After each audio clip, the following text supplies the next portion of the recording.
Bonjour à tous, on est ici à ECMA et sur le stand il y a un espace qui est dédié donc à la moto Adventure. Pour toi Quentin, c'est quoi une moto d'Adventure? Merci Jeanne. Alors effectivement, on a une partie du stand qui est dédiée à la partie aventure. Pour nous, une moto d'aventure, ça serait une moto qui est capable de faire le tour du monde, je dirais. Donc pour moi, les principales caractéristiques, ça serait de l'étanchéité, de la robustesse, mais également pas trop lourd pour être polyvalent et être capable de faire face à toutes les situations. Donc on a premièrement une GS, la 1300 GS Adventure, qui est équipée en conditions. Jeanne, est-ce que tu peux nous parler peut-être des valises à l'arrière par exemple? Alors à l'arrière ici on a mis du coup les 6 bacs. Donc comme tu dis pour le côté aventure, je pense que l'étanchéité c'est un peu une priorité parce qu'on ne sait jamais où on va se retrouver. Alors du coup avec les 6 bacs ça nous permet d'avoir 40 litres de chaque côté entièrement étanches, on peut voyager quand même assez longtemps et ils sont sur des supports plutôt intéressants. Quentin, tu peux nous expliquer un peu ce système de support? Effectivement, alors ils sont montés sur le support Pro, donc là ils sont disponibles sur la GS et chaque support est spécifique à chaque modèle de moto. C'est des supports qui se montent via des vis quart de tour, ce qui signifie qu'on peut les retirer dès qu'on n'a plus besoin des valises. Donc ça c'est très pratique pour retrouver le look de la moto d'origine et puis surtout pour le poids que ça représente.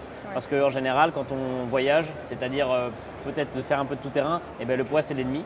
Donc voilà, on a d'abord ces valises, les 6 bacs WPL comme tu viens de le dire.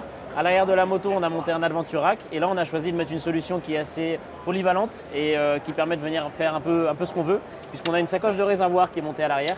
Donc là on peut voir sur l'anneau de réservoir qui est monté juste ici, on a une petite bride sur la sacoche qui permet de venir attacher un petit peu ce qu'on veut. Là on a mis la Yukon WP, c'est une sacoche complètement étanche qui retrouve les caractéristiques de notre gamme, c'est-à-dire des accessoires Molly à mettre sur le dessus. Et ce qui est intéressant, c'est que cette sacoche, elle peut passer de l'arrière à l'avant de la moto. Jeanne, est-ce que tu peux nous parler un petit peu de l'anneau de réservoir qui est sur le réservoir de la moto? Donc effectivement on a le même système d'accroche sur le réservoir et ça c'est un côté très pratique quand on part à l'aventure parce qu'on peut avoir tout accessible devant nous, on n'a pas besoin de chercher dans le sac à dos ou dans les valises à l'arrière et on retrouve du coup l'anneau qui est discret. Donc on peut l'enlever assez facilement pour faire le plein aussi lorsqu'on part et mettre des sacoches de volume différents. Donc là c'est une sacoche entièrement étanche. Les autres sacoches, on a d'autres modèles qui ne sont pas entièrement étanches mais qui sont toujours livrés avec une housse externe. Donc dans tous les cas ça convient à tout type de voyage. Voilà, effectivement, et on peut faire varier la capacité de la sacoche en fonction des besoins. Donc là on a mis quelque chose qui ressemble à ce qu'on prendrait pour partir en voyage. C'est-à-dire grosse capacité, mais on a aussi des petites sacoches pour le quotidien dans lesquelles on vient juste mettre les clés, le téléphone, le portefeuille. La plus petite version c'est 2,5 litres, donc voilà, de quoi glisser les petites affaires du quotidien, mais rien de plus. Sur cette moto, pour continuer à parler de l'étanchéité et de la bagagerie, on a aussi mis des dry bag 80. Donc là ils sont montés sur le côté à l'avant de la moto. Sur des platines qui sont développées pour cette moto. Ça permettra de venir mettre les petites affaires dont on a besoin rapidement. On peut les rattraper, elles sont directement accessibles sur le bord de la moto. Il faut faire attention à ne pas mettre des choses qui soient trop encombrantes, qui risquent de s'abîmer si jamais il y a une chute, parce que c'est quand même exposé. Non, mais c'est par exemple l'endroit parfait pour la tenue de pluie ou ce genre de choses qu'on veut stocker, qu'on ne sait jamais trop où mettre. Tenue de pluie, peut-être des petits outils, pas des outils saillants, mais je pense plutôt à des chambres à air par exemple. Ou des bonbonnes de gaz pour venir regonfler les pneus. Ça, c'est des outils qui peuvent être utiles et qui peuvent être accessibles rapidement. Et moi, en général, j'y mets la deuxième paire de gants, le tour de cou en plus, enfin tout ce qui est nécessaire et qui ne risque pas de s'abîmer en cas de chute. Donc là on a une config sur cette GS en plutôt sacoche avec bagagerie souple à l'arrière, mais bien sûr on peut avoir d'autres configs avec des valises, des desks, un top case à l'arrière pour encore plus de volume. Voilà. On peut choisir en fonction de nos besoins, de l'aventure et de la moto qu'on a. C'est aussi ça l'intérêt d'avoir des produits polyvalents, c'est-à-dire qu'on a un support qui est spécifique à la moto mais plus ou moins universel dans le sens où il pourra recevoir différents types de bagages. Là on a choisi de montrer quelque chose qui ressemble à ce qu'on pourrait prendre pour partir à l'aventure. Et j'aimerais d'ailleurs qu'on passe maintenant à la protection. Si ça te va, tu peux commencer à nous parler des crash bars. Donc on en a qui sont montés sur la partie haute de la GS et on en a également qui sont sur le mur juste derrière moi ici. Là, on est sur du crash bar qui est conçu spécifiquement pour chaque modèle de moto. Et puis, on peut peut-être rappeler l'importance de mettre un crash bar pour protéger sa moto. C'est indispensable, ça arrive souvent, ça peut arriver quand on part à l'aventure de faire une petite chute, même à l'arrêt. Au moins, le fait d'avoir des crash bars, ça permet d'éviter d'abîmer des pièces de la moto et de continuer l'aventure pour jamais s'arrêter. Voilà, le crash bar, il a comme capacité d'envelopper la moto, de protéger les parties qui peuvent coûter cher, le réservoir, le moteur. On n'a pas envie d'avoir une égratignure sur son carter parce que ça peut coûter très cher à réparer. Un crash bar, ça permettra de protéger ça et ça permet aussi de venir être un support, par exemple pour y mettre des sacoches, mais aussi des feux additionnels. On a aussi dans la gamme, on a des feux additionnels qui peuvent se monter sur les crash bars haut ou bas en fonction des motos et ça permet d'avoir un peu plus de visibilité et puis c'est bien pratique au quotidien.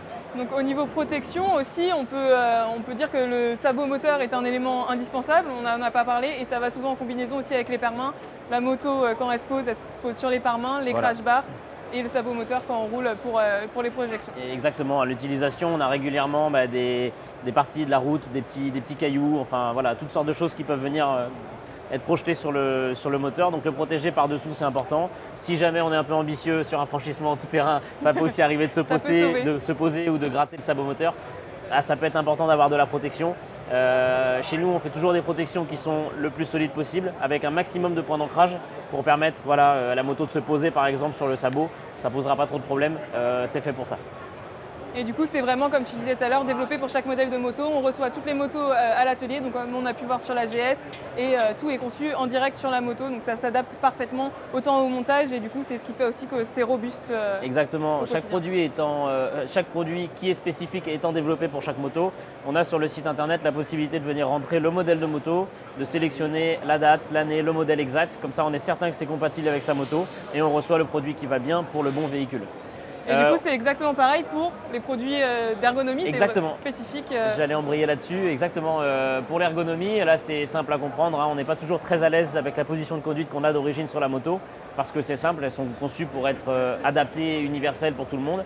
Et quand on veut venir un petit peu ajuster ça, si on part sur un long trajet, ça peut être confortable de passer sur des cale-pieds avec une surface plus large, de passer sur des leviers, des sélecteurs avec des réglages qui permettent de venir adapter ça en fonction du pilote. Par exemple, je ne sais pas moi, si tu viens régulièrement passer de la position assise à la position debout, eh bien, ça peut être pratique d'avoir un sélecteur qui soit réglable en longueur, en hauteur, pour permettre de trouver une position qui soit bonne dans les deux cas. Avec différents embouts aussi, parce que quand on est en tout terrain, on peut avoir des grosses bottes et aussi on peut glisser plus rapidement, donc on a des embouts spécifiques off-road, des caoutchoucs sur les repose-pieds qui s'enlèvent, toujours pour avoir un côté route, confort, et le côté off-road où on est aussi confortable en position debout. Exactement, ouais. On le disait tout à l'heure, on parlait des sacoches de réservoir et des différentes dimensions. On a un exemple parfait juste là-haut avec deux modèles, un grand modèle et un plus petit modèle, qui permettra de faire du quotidien ou alors permettra de partir en voyage si on en a besoin.